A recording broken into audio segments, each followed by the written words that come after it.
এই প্রেস ক্লাবের সামনে দাঁড়িয়ে অসংখ্যবার আমাদের দুঃখ দুর্দশার কথাগুলো উপস্থাপন করি।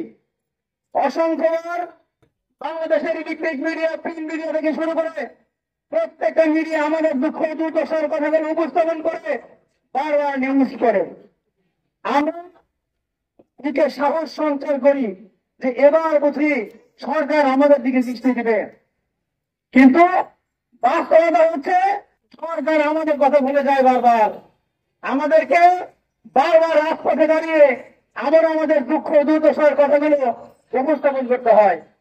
আজকে যখন এরকম একটি দুর্দিন চলছে, যে সময়টাতে সারা বাংলাদেশের অসংখ্য প্রতিষ্ঠানে বিনা কারণে আমার আউটসোর্সিং এবং দৈনিক নজরি ভিত্তিক ভাইদের বিনা কারণে চাকরিযুক্ত করা হচ্ছে, আপনারা যখন সরকারে আসলেন আপনারা কি ঘোষণা করলেন?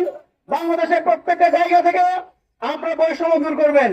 আমরা সেই আশা নিয়ে আজকে পর্যন্ত আমরা আশা নিয়ে কিন্তু রাজপথে আছি। রাজপথে থেকে বারবার আপনাদেরকে আমরা জানাচ্ছি আমরা অবহেলিত হচ্ছি, আমরা লাঞ্ছিত হচ্ছি, আমরা বঞ্চিত হচ্ছি। আজকে পর্যন্ত আপনাদের পক্ষ থেকে আমাদের এই অবহেলিত লাঞ্ছিত বঞ্চিত মানুষের পক্ষে এখন পর্যন্ত কোন রকম উদ্যোগ গ্রহণ করা হলো না।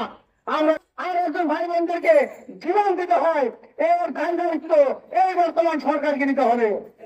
আপনারা আগে উদ্যোগ গ্রহণ করুন, অ্যাটলিস্ট আপনাদের পক্ষ থেকে ঘোষণা দিন বিনা কারণে যেন একজন কর্মচারী চাকরি না যায়, বিনা কারণে যেন একজন মানুষকে কর্মযুক্ত করা হয়, বিনা কারণে যেন কাউকে অবহেলা লাঞ্ছনা বঞ্চনার শিকার করতে না হয়।